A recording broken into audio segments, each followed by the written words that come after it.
Did you hear a hadith of the Prophet sallallahu alaihi wasallam? Wallahi, it shivers the heart. The Prophet sallallahu alaihi wasallam told us and said to Mu'adh one day, "Ya Mu'adh, be aware."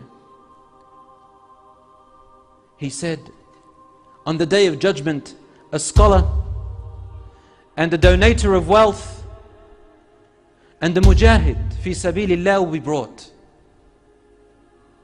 And he will say to the scholar, "I gave you knowledge. What did you do with this knowledge?" And he will say, "My Lord, I taught it for your sake." And he will say to him, "You are lying." And the angels will repeat, "You are lying." And he will say, "You only taught it so that it will be said about you, there goes a knowledgeable scholar. There goes a popular man. There goes the role model for all of us. And you received all these beautiful words as you intended." Then the person who donated will be brought. "I gave you wealth. What did you do with it?" And he will say, "I gave it in your pathway, my Lord." He said, "You are lying." And the angels will repeat, "You are lying. You only gave it so that people can say, what a generous man he is, or what a generous woman she is." And so it was said. So you have received that reward. And then there is the mujahid fi sabilillah, who gave up his life, who shed his blood, who died on the battlefield. What did you do with this body? And he will say, "I defended the weak and I defended your religion. I fought for you, my Lord." Allah will say, "You're lying." And the angels will repeat, "You are lying. You only fought so that people can say you are a brave man, and for people to build monuments out of you, so you may live on in glory on this world, and you have received that." Rasul sallallahu alaihi wasallam tapped Mu'adh on his lap very harshly, causing him to give him attention. He said to him, "Ya Mu'adh, do you know these are the first three with whom hellfire shall be ignited?" Allahu Akbar. A alim whose knowledge spread throughout the world, he benefited the ummah of the world. Hellfire will be ignited with this person. Person who donated, the person who gave up his life for her life, will be ignited in hellfire. All because the niyyah inside here was wrong. Brothers and sisters in Islam, the matter is very crucial. Only Allah knows the intentions. And I speak to you from my heart to your heart, wallahi.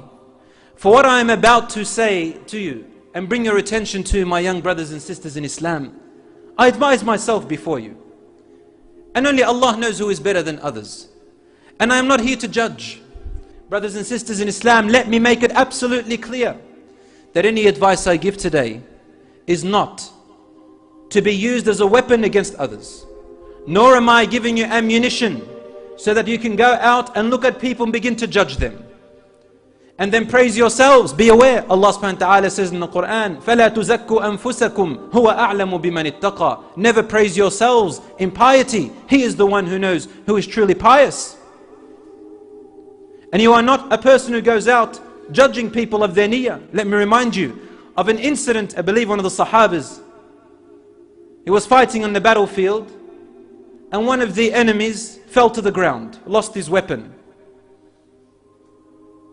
And he said, "Ashhadu an la ilaha illallah wa anna Muhammad Rasulullah." He said, "I believe in what you believe in. I bear witness."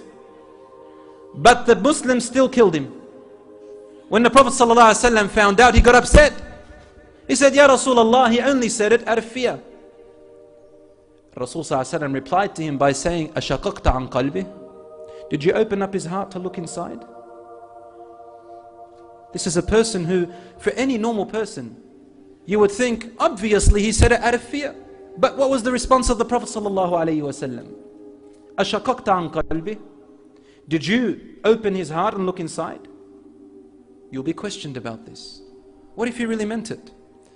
If this is a person on the battlefield who has fallen and it's quite obvious that he's afraid, and Rasul ﷺ prevented this, then what about us towards each other? We're just walking in the streets, seeing each other in the masjid, seeing each other in the, at a restaurant, or at school, or at work, or at home. And usually youngsters, when we're young and we start our religion new, it enters our heart, mashallah. And because we fear a lot for our family, we forget that for all those years our mother and father have been trying to set us on the straight path, and then we go and begin to attack them and judging them, wanting to change them in a night or two, to the point where we forget about our character and our adab towards our mother and father. We forget that the intention is meant to be for Allah subhanahu wa ta'ala.